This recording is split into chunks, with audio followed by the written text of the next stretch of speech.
A very good evening to all of you. Welcome to yet another Zoom call organized by Jungle Bells. Jungle Bells is an exclusive women's wildlife group. We are into wildlife related activities, conservation, and wildlife tours. Before we begin, I would like to request all of you to turn your cameras off, those who have logged in right now, and switch off your microphones. If you have any questions for the guests for today, you can type them in the chat box and we'll take them at the end of the webinar. We are also streaming live on Facebook, so we have those who have logged in through the Facebook. Request you to put your questions in the comments there so we can address them as well. If you want to receive any further communication regarding Jungle Bells and its activities, you are free to drop in your email IDs or WhatsApp numbers, or so we will keep you posted about the future events. So without further ado, I will directly start with today's guest. So we have Mayuresh Hendre with us. So I came across his profile and his work on social media, and there were a few references also about what he was doing, and I kind of followed up with him. He's been very busy, but he has finally agreed to come on our platform. uh, we do the webinars still after it was at a spike during COVID, but I understand that documenting something and someone's work is very important, and sharing them later on, even if people are right now quite busy. So this is purely we're recording the session and we'll put it on the YouTube to share it ahead with all our people. So I'll just introduce Mayuresh. So Mayuresh is a wildlife filmmaker, photographer, and naturalist from Mumbai, an award-winning visual storyteller. His work has taken him across India, from Brahmaputra river landscape in Assam to the foothills of Himalayas. His iconic golden tiger images have been published widely across national and international media. A trained camera trapper and a filmmaker, he has worked with Fellis Creations and also runs his own YouTube channel, Way to the Wild. Mayuresh holds an MA in wildlife filmmaking from University of West of England, Bristol, in association with BBC Natural History Unit, where he produced the award-winning documentary Saving the Bone Swallower on endangered greater adjutant stocks of Assam. Through his work, he aims to create powerful stories that showcase community-driven conservation in India. Mayuresh, you had a big, huge bio, and I kind of shrinked it because I wanted you to speak about your awards. I mean, you've done so much. So I think we'll just head on and start with the questions. You can fill in wherever you feel it necessary. What of the credentials that you've received over a period of time. So Yes. what first inspired you to pursue wildlife photography and filmmaking? How did your journey begin? So it's about how did you come into all this? First of all, thank you so much, Himangi ma'am, for having me on the podcast with Jungle Bells. And it's my honor to be here and talk about my work. And I'm extremely sorry I've been busy with a lot of projects happening simultaneously, shoots in the field. So I've not been able to make a lot of time. Finally, I think we have been able to do this. So Yes. thank you for following up with me and having me here. So to start with, let me introduce a little bit about myself. So I am Mayuresh Hendre, and I am a wildlife photographer and filmmaker from Mumbai. So I've been born and brought up here, but jungle has always been my calling.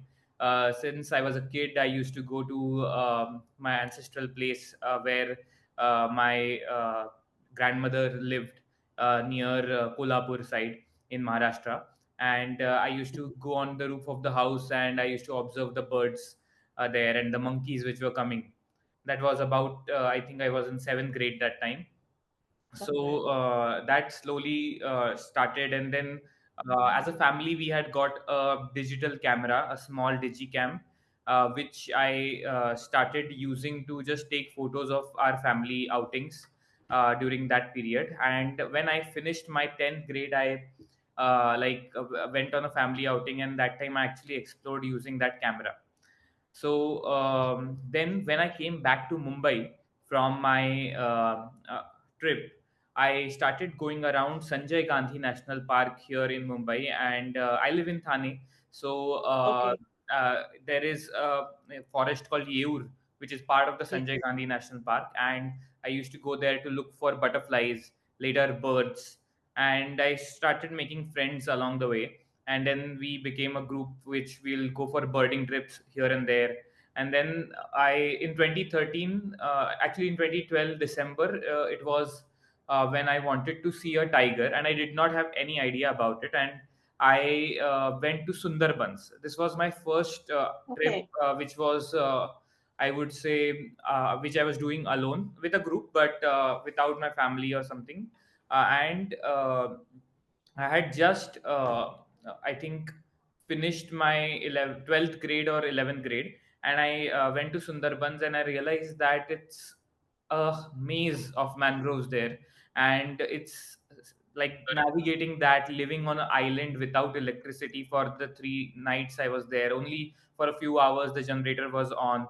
The light, I mean the sunlight in that zone where it was winter period, so it used to get dark by 4:35. So it was very new to me. I had no Yeah. idea. I would say, naive. And there I saw a lot of birds like kingfishers, and then crocodiles, saltwater crocodiles, and other animals, otters. So that's where I wanted to see a tiger, but I failed. But I came back and I was like, "Yeah, okay, birds are easier to see and capture also. So let's follow Yeah. birds around Mumbai." And I went around Mumbai, around a place called Bhandup Pumping Station and all those places, and I started doing photography of birds there. Later, I went to Kanha National Park, which was my first wildlife trip, and I saw a tiger on that trip, and that was Munna, which was a very famous Yeah. tiger there. So that was a exciting time, and that's how it all began, actually. And slowly, I got interested so much that it was like along with my college, where I was doing mass media. So it Yeah. was kind of related that I used to have a camera in my college also, doing some photos, videos during that period, during festivals and all that. And this was also happening side by side. So slowly I grew. I started working in the media industry, and later on I decided that I want to pursue this full time. And in 2018 I got a job as a naturalist on the Brahmaputra river in Assam, on a river cruise. And I used to Okay. work there for I worked there for 2 years, and it was a adventure, a life that I would have never imagined that I would experience a thing. So I was on the river 24 hours on the cruise ship, and we used to sail on the river from Guwahati to a town called Jorhat, which is another place in Assam, and it was a 7 nights journey. So I used to lead the groups there, and I used to take the foreigners and the Indian guests who used to come there, visit all the different locations, not just wildlife but other locations as well. And I understood the life of people there, and that really changed me, and actually that also helped me build my portfolio. So Right. that's how it all began, really. Okay, yeah. But this is amazing. You went to Sundarban and then you wanted to see a tiger, which I think it's so rare. I mean, in the sense, Sundarban is the most challenging landscapes like mangroves. But yeah, and okay, let's move on to the next question. Your golden royal tiger photographs went viral worldwide. Can you share the story behind capturing the extraordinary moment? Yes, so I was working in Assam that time, and I used to visit Kaziranga every week. So every Okay. week I used to go inside the park and see it through jeep safari, and also through a boat safari, which happened because we Yeah. were on the river, Brahmaputra river. So the river is so vast, and the Kaziranga National Park is on the banks of the river. Uh, so once we were doing a boat safari, and we were just following to see what we'll see there. Usually in the boat safari, we will see some wild water buffaloes, maybe Yeah. some birds like gray-headed fish eagles and otters and all that. And we were just going, and I picked up my binocular and I saw something move very far, almost I would say 2 kilometers away, but we were on a river cruise, Okay. on a river, small speedboat, so we could see the bank but could not really see much. And the color of that animal was almost orangish goldenish color, so I thought Yeah. it was a deer because of the colors, and I thought it is a eastern swamp deer. It has a very similar coat, but I noticed Yeah. the tail and I thought, "Ki, oh, no, this is something else. This is definitely a big cat." But by the time we reached there, it had already vanished inside. But I got some record shots and I got to know that, oh, this is definitely a tiger, but it looks different. And I had Okay. forgotten about this after the that trip ended. The next week we were coming downstream, so we used to go upstream from Guwahati to Jorhat, and then coming downstream again by taking another group.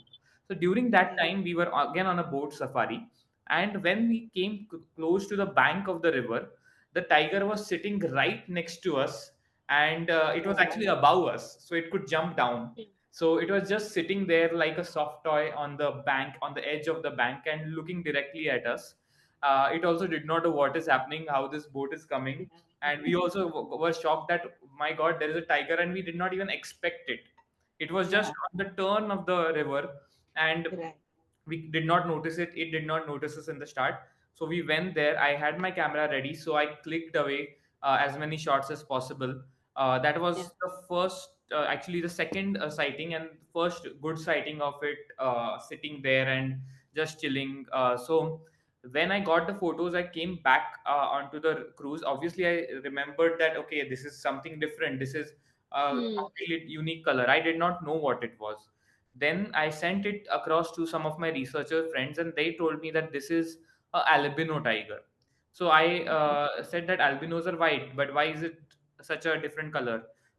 Then once I posted that, it went viral, and then researchers and people who work on tigers, they contacted me and they said that this is actually called a strawberry morph of a tiger, or a golden tiger, because uh, it Okay. it is a actually the reason behind the tiger looking like that is because of inbreeding which happens in cats. Okay. Like if you see black panthers, they are Uh-huh. there is a lot of inbreeding between leopards, so that that gene which passes down of the melanin, excess melanin, that's is what Okay. is there in the black panthers. Similarly here, the this is lack of melanin, so the stripes are not black, they are brownish, and the orange and the white make it appear like it is a golden colored tiger. So so that's what happened. And then it was viral during that time, and then when COVID hit, it again became viral, and it was in all the media across the world. So that definitely gave me recognition.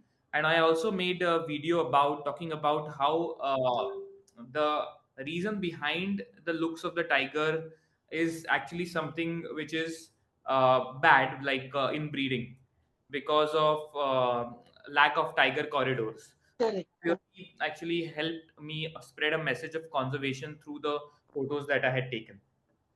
Okay. Okay. Yes. That's great. But can you explain a little bit about inbreeding to those who've joined? What generally, like you said, lack of corridors. So, is there Yes. anything else reason and why does this happen and what is it? The inbreeding. Yes, so inbreeding is actually when the animals or any species, they breed between themselves because of lack of, I would say, in case of animals, they are confined to a particular area. So the population Hmm. is related to each other, very close familial bonds. It can be mother or son, or father or daughter, something like that. And Right. obviously, breeding is a very natural process, so they have to breed. So the option for them is to breed between family, and because of which this inbreeding happens. And usually when inbreeding happens, you might have seen in humans also that something like this happening, and the Yeah. deformities coming in children because of the Yeah. same family. Similarly, in wild animals, something like this is seen. I am not a researcher, but this is what I have studied over the years on the tigers. And This is what was explained by the researchers who put out a paper on the tiger as well. So that's what is happening. And the corridors, because first of all, Kaziranga itself is like a island almost, because the river Brahmaputra, it Yeah. separates it. It's a Okay. very wide river, so the tigers hardly cross the rivers to go across. They definitely Yeah. do wherever they can, but because it's so thick, the vegetation there, the elephant Okay. grass and all that, they are confined to that particular area. They have a very big density of tigers there, but maybe because of lack of territory, the tigers are not Yeah. able to move from one national park to other, and that's why Mm. that inbreeding is happening there. Inbreeding happens. Okay. So after this sighting, now there have been three more individuals which have been sighted in Okay. Kaziranga itself. Okay.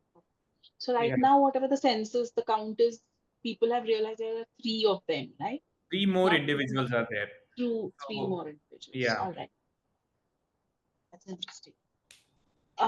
You are an expert in DSLR, so camera trap technology. We would want to know first what is camera trap for laymen, those who've joined, and what are some of the most surprising or rare moments you've captured through camera trap? So you can start by saying what is camera trapping. Yes.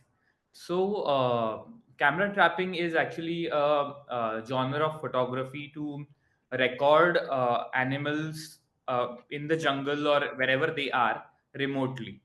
So, how do you do that? Like, we have CCTVs Right. in the our world, where we put the CCTV in any place and they are constantly recording the people moving around, whatever activities are happening. Similarly, we put camera traps in the wild to Yeah. document the animals which are present in the landscape. So what happens when we do camera trapping is that we are obviously not on the field, so the animals are in a very natural mode. They can walk across, they will just maybe smell the camera, and then they are okay that okay, this is something which is a foreign object, but it is not harming us, and we can walk Hmm. across, we can go around it. So that is what usually happens. So the camera trap is used to collect data most of the times of animals in the forest. Like in India, our tiger census happens using camera traps. It is the biggest camera trapping census in the world. Okay. Actually, it's a world record holder. So most of these tigers, what forest department does is they put out two cameras in the field, and they are opposite to each other between a path. So there is a path in the Okay. middle, and on two different sides they will put the cameras. So whenever an animal passes, like a tiger, it will capture a photograph of the animal. Usually, like they have flashes so that they get color photos during the day and night. And Right. once they get the photograph, they can easily, because it captures at the same time, they see the stripes of the animal. Okay, this is the tiger which has stripes, and they check in the other traps that they have put out, camera traps, that is this the same individual here. So that's how they record the tigers across India. So this is like a 3 to I think 6 months process, which the forest department Okay. across India does at the same time, and they put out cameras in each and every protected areas, and sometimes also outside protected areas, to document the tiger population. Once they collect that data, they monitor that and they segregate it, and then they come to a conclusion of how many tigers exactly they are there in a park. So it's a Hmm. very good tool to document and to collect data, to understand the Hmm. behavior of the animals, because you're doing it remotely, you're not disturbing the wildlife at all, and they are in their natural habitat doing their things regularly. So it's also a good tool to see if a species exists in a particular landscape. Like Yeah. if you want to see if there is a leopard cat, or if there is a some rare animal which is present in that landscape, a camera trap would actually help you, because these are very shy species. They will never show themselves out, and they will only maybe are nocturnal, so they come out during that night, and the camera trap captures their photos. Once we go and collect the data, we can know if the species exists or not. Exists or not. So Okay. that is how camera traps work. So what I am doing is DSLR camera trapping. Here I Okay. am using a DSLR camera to do the similar work, but this Yeah. is triggered by a sensor which Okay. is like a motion sensor. So anything which crosses in front of the camera with the sensor attached, then the camera will take a photo during that time. And I use flashes to light up the photograph, because usually Okay. if it is moving in the night, then the flashlight will help me to capture that image. So Okay. I have developed a few DSLR camera traps which I have been using to document wildlife. So I used to actually work in a place called Jamun in Corbett, which is actually a wildlife lodge which I developed. So I developed the activities around that, and it is very close to the Corbett National Park, but it's a private landscape. So there are animals which are coming there, but it's a private area, so we could do activities like camera trapping there. And Right. that's where I used that to document the animals which were there in that area. Okay. Okay. Yes. That's interesting. So, just for our audience and even for my sake, those cameras which you use for camera traps are shielded for any kind of weather, so any weather conditions and everything. So, are these the regular cameras, or they are covered by something, or how So is they it for are the? regular cameras, and Okay. we usually like a DSLR camera, maybe a old camera also. If you have like a 600D or Canon or a Yeah. Nikon 3300, these cameras are old cameras, but they can produce a good high resolution image if they are placed in one location, and if the light is good. So usually we use old cameras because there is a risk always that it might Yeah. get stolen, it might get damaged because of the weather. So we usually protect the gear with like Yeah. housing which is made out of plastic or metal. So we create a box in which we place our camera trap. So it is an entire rig that we set up. So the Okay. box for the camera, the boxes for flashes, the box for sensors, and then we Okay. connect it using wires or maybe wirelessly through transmitters and receivers. And it Hmm. is a whole setup. So Okay. if we are working in any remote landscape where we can't really go and shoot, we go and set up the camera trap there, and we have to just monitor it after a few days. So we Yeah. don't have to go every day. If it is, obviously, if it is safe, then we can put it in the box. The camera is always on, and we have battery backups and all that attached to the camera. So it is our regular cameras, but we rig them up. We create we like change a few settings, or we attach an external battery, something like that, using wires, a little bit of engineering. And that's how we work with the Okay. cameras. Okay. A bit of a technical process, but Technical. nowadays there are companies which are producing these camera traps, and you can easily buy them if you want to do that. If you have a Okay. backyard where you have birds coming in, you can just place a Mm-hmm. camera trap and you can get any image of that. All right. It's very interesting. So, what did you learn about the power of community-led conservation? So, we now come to the conservation angle that we, associated with. So, what is a community-led conservation? How did you get into it? And I mean, what is the power of the entire, I can say, movement also? Yes. So today in India or anywhere across the world, what is happening is that we are in a phase where we are constantly facing like habitat loss, Right. species loss, and that can be only stopped when humans take charge. And it is the communities, the custodians of wildlife, which are living close to these places, like outside national parks, the communities which live maybe in central India. We have tribal communities like Yes. Gonds and Begas, which Vegas. actually are working with the forest department, who as guides or as drivers in the park, and they are earning their livelihood there. They're also working in conservation to protect these animals. So it's a Right. win-win situation for both the species and the humans here. Hmm. So this is the basic concept of community-led conservation, where communities take charge of protecting a species, because they have been living with these species over Right. generations. Right. So that's how it works. So I personally have been fascinated with this concept because this is the, I think, one of the best ways to protect a species, because they have generational knowledge which has been passed down from their ancestors to them about the forest, about wildlife. Yeah. And these people know more about wildlife than outsiders who have just studied it in books or papers. Yeah. And when you give them a chance to protect the animals that they have been living it since their childhood, then they will definitely feel a sense of pride when they're doing this work. And if they're getting something out of it to run their household and they have a livelihood attached to it, then they will Mm. make sure that these animals are protected. In India today, there are so many different models of conservation which are all community led.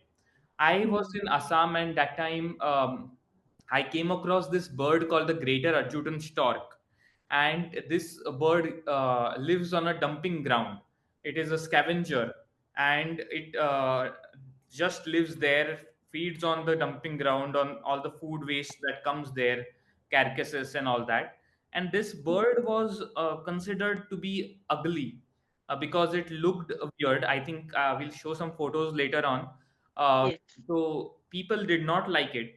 But there is one researcher named Purnima Devi Burman, who was Right. passionate about the bird. She wanted to do a PhD on the bird, and she realized that the population of the bird is very less. Very Mm. few individuals are left in the wild, and especially stronghold being Assam, there were only few individuals in Assam itself. So people were cutting down the trees where they nested and all that, and the chicks were also not surviving. So she realized that to save the bird, first she has to educate the locals to protect the bird and to save the trees where they nest. So slowly she started getting into the community, and she communicated how this bird is not a bad omen or not a dirty bird. It is Mm. actually a symbol of cleanliness because it is a scavenger. It is Right. eating waste that we produce.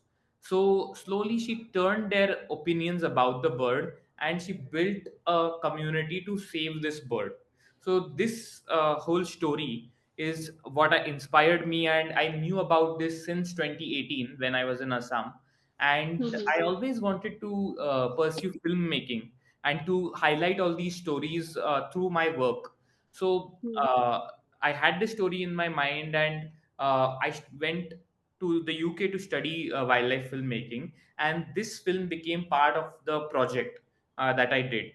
So the community came together to protect this bird, and now the population has increased almost tenfolds, and it is spreading. This model itself, which I'll tell you about later, has Right. been replicated across the world to protect different species by Sure. modifying it however suits that particular landscape. And it is being like used to actually save species and generate livelihoods for the locals. Okay.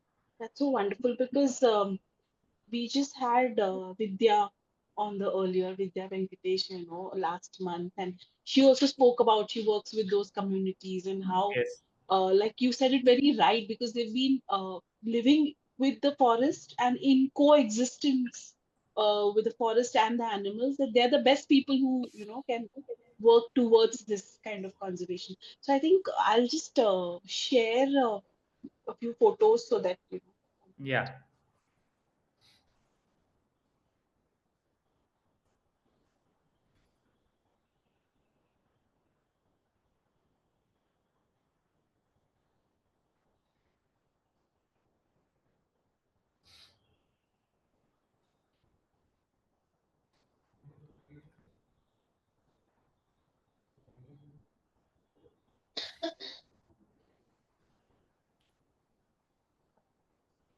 I hope it's. Are you able to see this? Yes. Yeah. Yeah. So this is what you were talking about. Yeah, so this is the golden tiger that I saw from the river Wow. bank, on the river bank. And it was just looking at us for like, I think around 2 minutes. It was completely confused, and that's when I got the shot. It was looking what is Okay. happening. Okay. Okay. So that's what you mentioned about those brown Yeah. stripes instead Yes. of the black. Yes. So it's one. Yes. So you would want to speak about this. Yes, so this is that image which actually has won a couple of awards as well, and this Hmm. Yeah. crater adjutant stocks in Guwahati on the dumping ground. And Right. this was the first image that I got in 2018, and that's how I started looking out what is this bird, why is it living here, and I stumbled upon Purnima ma'am's story, and that's how I kept in mind that though okay, I will definitely make a film about this. I met her there during that time, and I Right. was like, okay, this is going to be my film for the course that I was planning to do. Yeah. This is one of the images from a camera trap in a Corbett landscape, which I was working there, and a jackal on a kill of a spotted deer. And during my journey in Assam, I used to also get some time to just explore the different habitats around, and Hulok gibbons, which are the only apes in India. I got to see Right. them up close. So this is the male Hulok gibbon there, Yeah. and this is a couple of the Hulok gibbons. Okay. So they actually are mates for life. So Oh. they live together, and they are always together. They every day in the morning they will go out in the canopy and they will howl, and they will do Okay. their call. So that's the way they communicate with each other, and they develop. I mean, they save their bond, which has been developed since a long time. So they howl, and they have to do that. Okay. Yes. So the females are always brown. This is Yes, how it is. I mean, yes. the The pair females are brown and the males are black. black. Oh, wow. These are golden langurs, one Yeah. of the rarest primates in the world. Wow. And they are in Assam and in Bhutan. They are found there. So Okay. when I was in Assam, I went to lower Assam near Bongaigaon, near Manas National Park. There is a place called Kakoi Jana, and it is one of the Okay. last strongholds of this primate.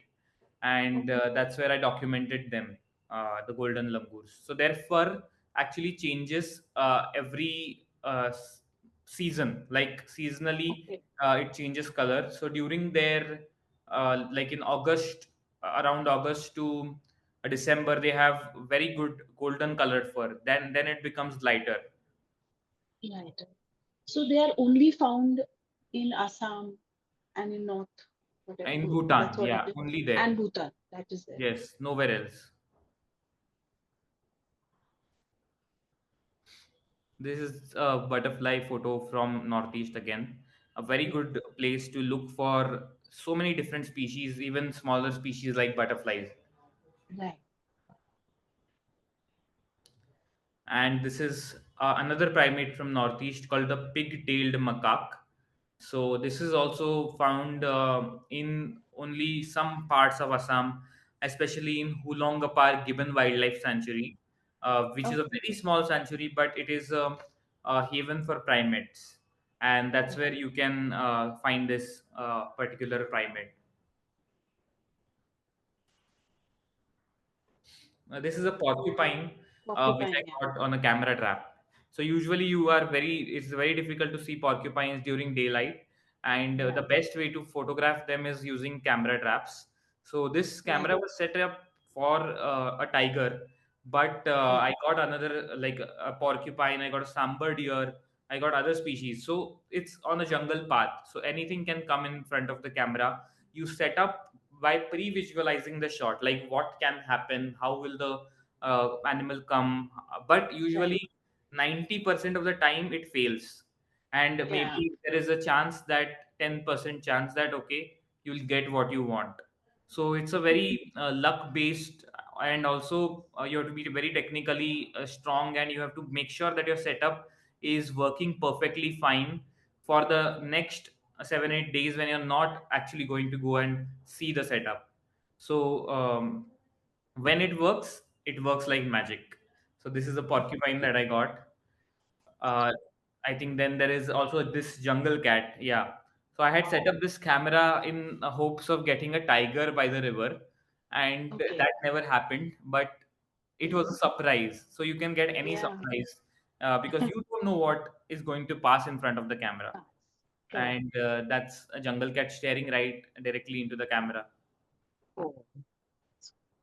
So I've never chased tigers as such, but during the earlier part of my journey, my career, I went to different parks in across India to look for tigers.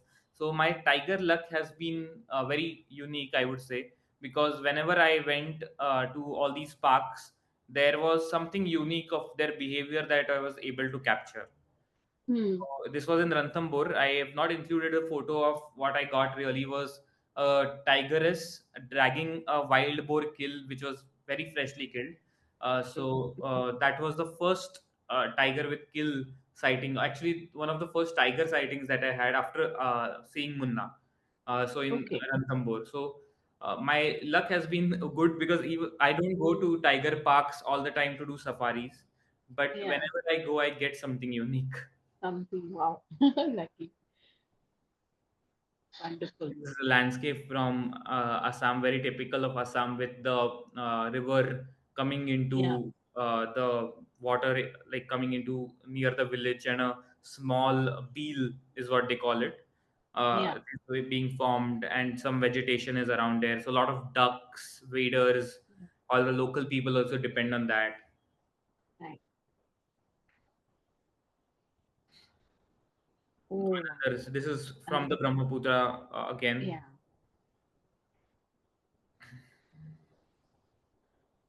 Lovely.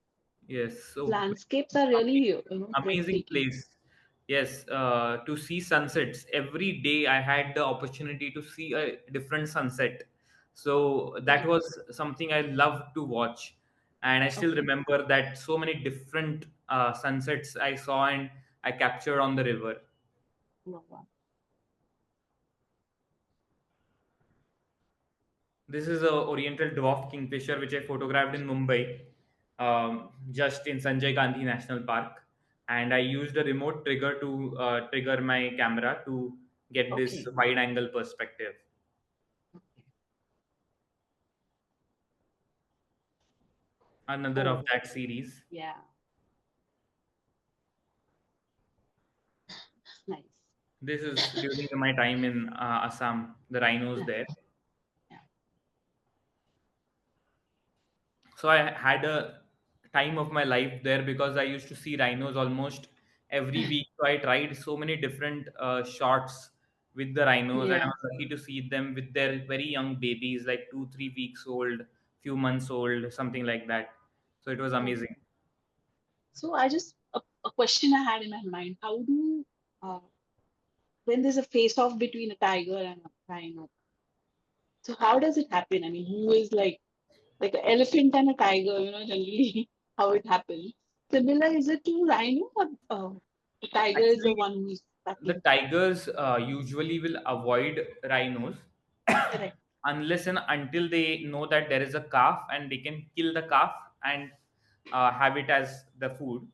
But Okay. usually the tigers will avoid rhinos. They have a very good sense of smell, rhinos. Hmm. Hmm. So they will predict a tiger if it is around all the time. And Hmm. they don't have very good sight, but Hmm. uh, they are their their temperament, like they can get angry very quickly. if uh, if you approach with caution, then they are okay, but if they see a tiger sitting in a pool of water or anything, if they want to go there and they can smell it, they will go close and drive the tiger away. Usually will the tiger will not like, it will try to save itself, it will not go and Yeah. fight with a rhino. It will hardly be the case. Tiger will Okay. only attack or only go behind a rhino if it thinks that there is a chance to make a kill, but that also happens Kill. very rarely. When a rhino dies, then definitely there are cases where the tigers will go and feed on these rhinos. So Okay. that happens, and obviously their skin is very tough. You can see how the folds of the skin are. So even Yeah. for a tiger to kill them, it's not easy. They will require a lot of power and a very good bite to really bring a rhino down. And Right. it's a very rare phenomena that a tiger would, you can see the tiger hunting a rhino. That will never Okay. happen. Like it Okay. might be happening, but it has not been documented as much. Documented. Wow. Another tiger image from Ranthambore. Awesome. Wonderful. Yes, Mhm. Piggyback. Amazing landscape. this is the Kaziranga landscape. Very beautiful park. Very good photo opportunities when you are Yes. there. Yes. And this is actually a photograph of the uh, civets on a kill of a Yeah. sambar deer using camera Mm. traps. I got this image, and this has Okay. won a couple of awards. It has been awarded in Century Asia Photography Awards as well. Uh, so this is a camera which I set up in hopes of getting a tiger coming on the kill, but Okay. along with the tiger, you will have these scavengers like these small Indian civets coming and feeding on the carcass. So Right. I was lucky that two of them came together. So Okay. it was a very, very lucky shot. And when the tiger came, I actually did not get any image. Like I got a few shots which I could cannot Okay. even use, because what the tiger did was, you can see the lantana bush which is behind the sambar. Yeah. It Yeah. came from behind. It just put Okay. its head only slightly out, and Okay. in one moment I could see the tiger in the image with the sambar, and in the Uh, next moment nothing is there in the frame. The second shot, which is just about not even a second, half a second later, the entire yeah. sambar is gone and the tiger is gone. Wow. So It just that's dragged the away power the killer. of the tiger. Okay. Oh my. This is wonderful. So this is during winters in Kaziranga. I got the image of these Lovely. swamp deer, eastern swamp deer or barasinga. I see. It's very curious. Is it looking into the camera? Yes, so it has come very close and it is a wide angle lens, so it is like coming Yeah. very close, and I got this Mm. very unique perspective Yeah. with the trees. So wonderful. Another sunset there. Yes. Wow. This is water hyacinth flowers actually, and it's Yeah. winter morning light. So beautiful light in Kaziranga.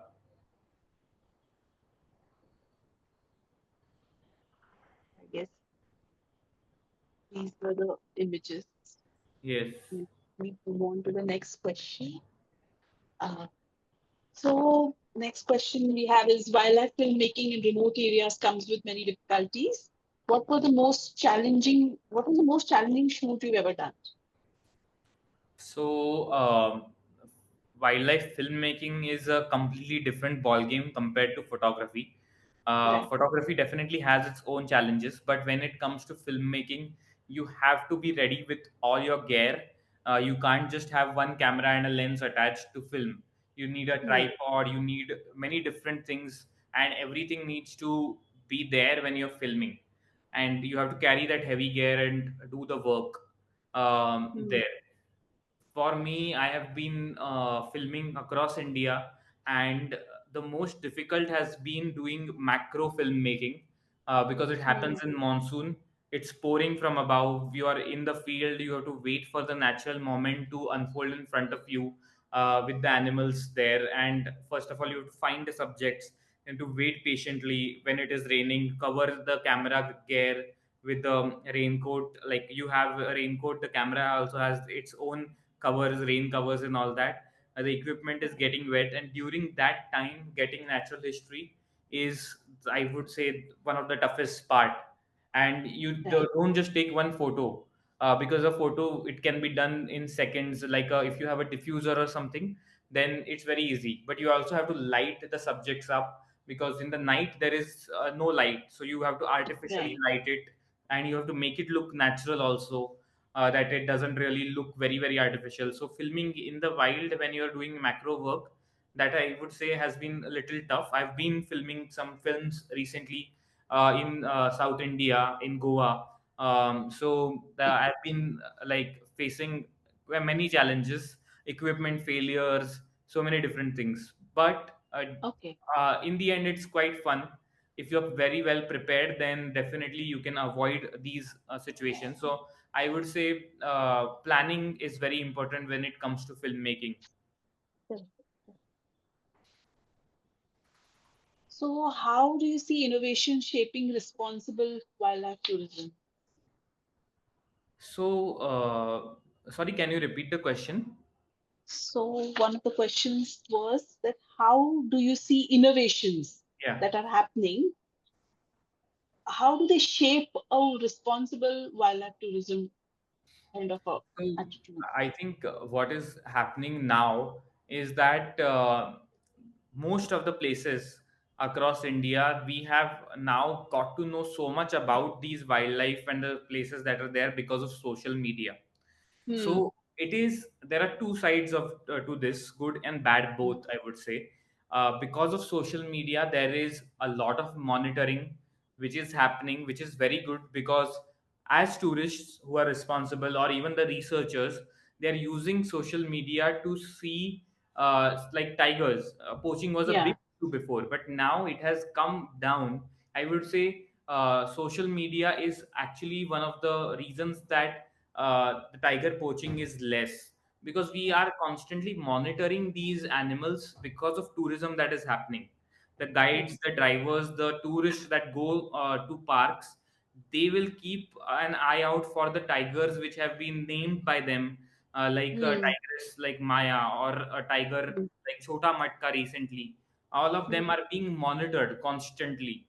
So if Hmm. there are any discrepancies, if a tiger goes missing or something like that, social media has the power to actually make the decision makers work towards saving these animals, go and take an Correct. action if something goes wrong.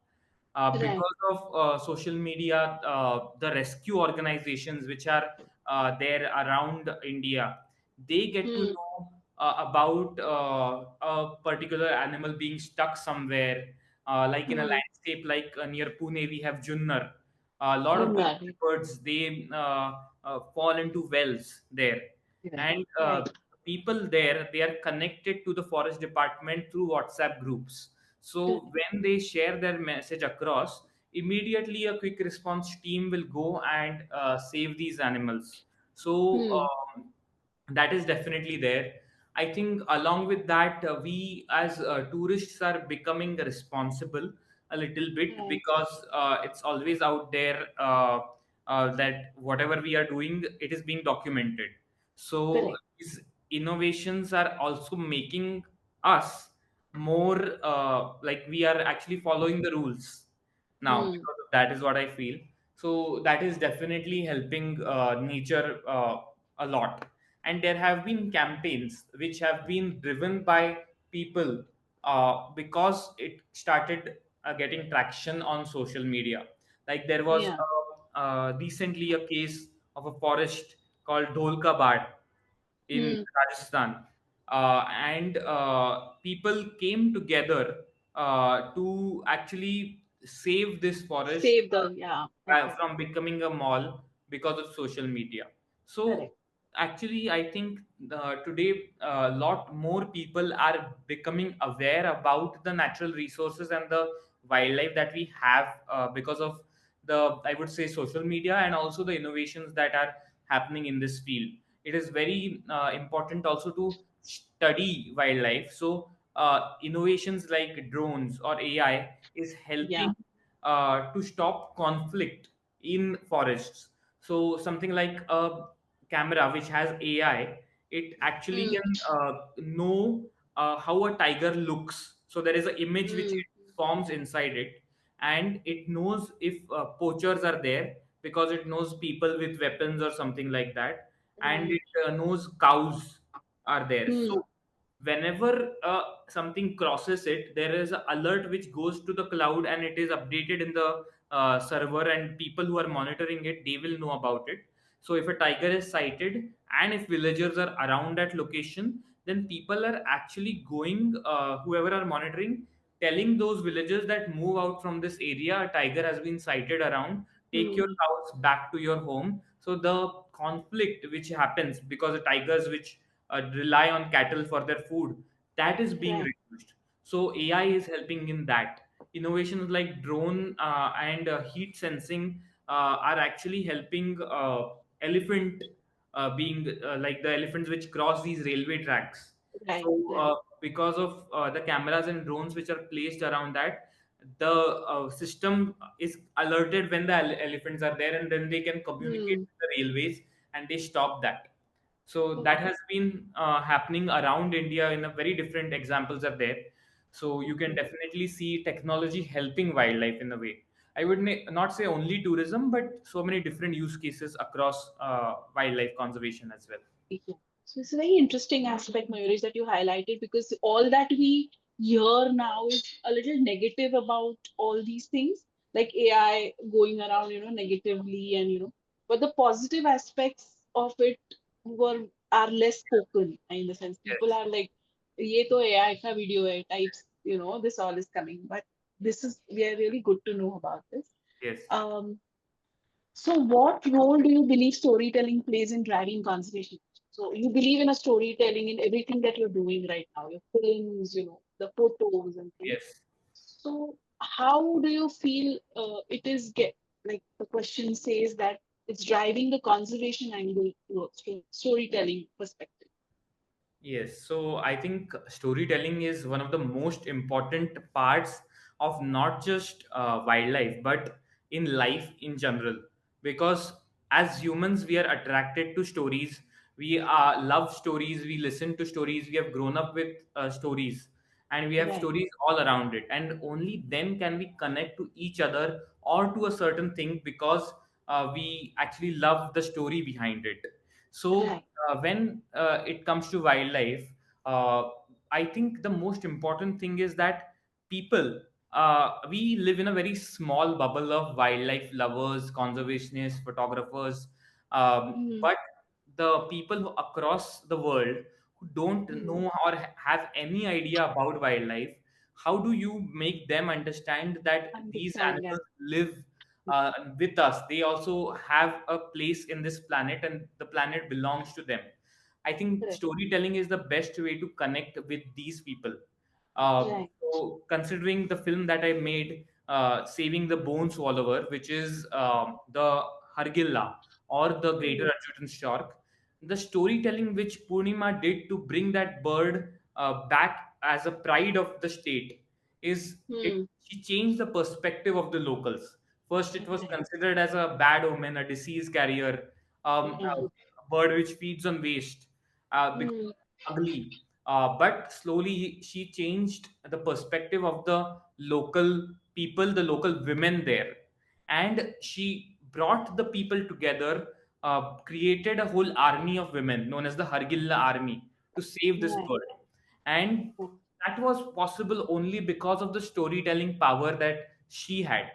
And Yeah. so for me, that was a story which actually resonates with everyone across Mm, genres, not just wildlife, but across genres to all across the world.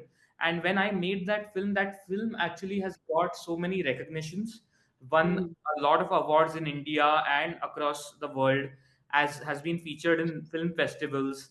The footage has been used to create other films also by different production houses. So that story of Purnima resonated across the world, and I would say her work has led her to get honors like this year, 2025. She is the Time magazine's Women of the Year. Only yeah. woman from India who is part of that group. Correct. So that is only possible because of the constant work she has been putting and the stories Mm, that she is trying to tell. And okay. this kind of work is not just about this particular incident, but we have so many stories in our history, in our mythology, which Mm, is also related to wildlife. And if we use that to communicate with people, then there will be an empathy which actually comes to people. They will start caring more about wildlife. So when empathy comes, only then there will be some, like, um I think a need to protect, or the want to protect any species or a forest. So I'm working on a film with Nature in Focus, a grant right now, which is in Kerala, and this is about a Okay. sacred forest.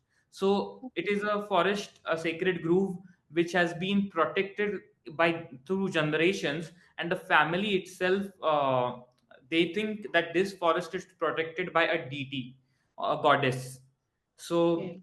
that story, that power of storytelling, that whole story has been passed down through generations, and that's why Right. the local community, they protect this forest as a sacred forest, and Right. they perform theyyam. If you know theyyam, that is a art form which is performed in Kerala, and it Kerala. involves a lot of spiritual Hindu religious stories of Oh, goddess and Vishnu and different avatars, and they believe in that so much. Every year during this period of November and December, Theyyam is performed in different parts of Kerala and Karnataka. You might have seen a film like Kantara. So that's what the yeah. story is. So similarly, this is the story that I'm working on right now, and that is so people might know Theyyam, but they don't know that it is also responsible in protecting sacred forests where these temples exist. So Right. these stories need to be passed down to the next generation. And Correct. I think storytelling, and through the films, it is the best way. That is the best medium as of now, I think, today, because we are Correct. consuming content all the time through reels, Right. through photographs, or through films. So that's how we can pass these stories to the next generation. Yeah, very well said. Wonderful. And sacred forests are same like Devra is what we say in Yes, Bengal, it is the right? same thing. Similar to similar. So we have Devrais, we have in Northeast also, we have these sacred groves. So everywhere Right. there are sacred groves. They are known by different names. Right. You've received several national and international awards. How do these recognition influence your work and future projects? So I know one thing is motivation, and that gives you a upliftment to work towards a better. But how is your perspective on this, on winning all these credentials? How do you look at your future or future projects in that way? I think the most important thing when your work is recognized is definitely you feel happy. You think that, okay, this is being recognized by the world or by so many people. But the most important thing is that you get credibility, that the work that you are Yeah. doing is good work, and that is actually touching some lives, some hearts, and people are liking that work. So Hmm. then the responsibility comes on you, that the next work that you will do, the next project that you will do, you will put in that much of dedication, and you will tell stories which are more powerful. You'll try to do your best so that you are recognized also, but you're also being authentic, you're also being credible, you're also being a voice for the stories that you're telling, the people that you're telling stories of, the animals that you're telling stories of. So that responsibility also comes on you. So, as a Right. storyteller, I would say that is the most important thing. Whenever I win awards, I'm obviously over the moon with the wins. But that also like helps me to understand that, okay, now whatever do I do next, I need to be better than the previous thing that I did. It Right. also motivates me, but I also have this responsibility that I have to do right things. Hmm. I should not resort to something which is considered wrong in the field of wildlife, ethical. So all those things also come, and Correct. so you follow that path and you strive to become better. That's what I would say. Well said. We have, questions are done. We have one question in the thing by Sanjay. He says, wonderful sharing. What's your take about wildlife tourism policy making procedure?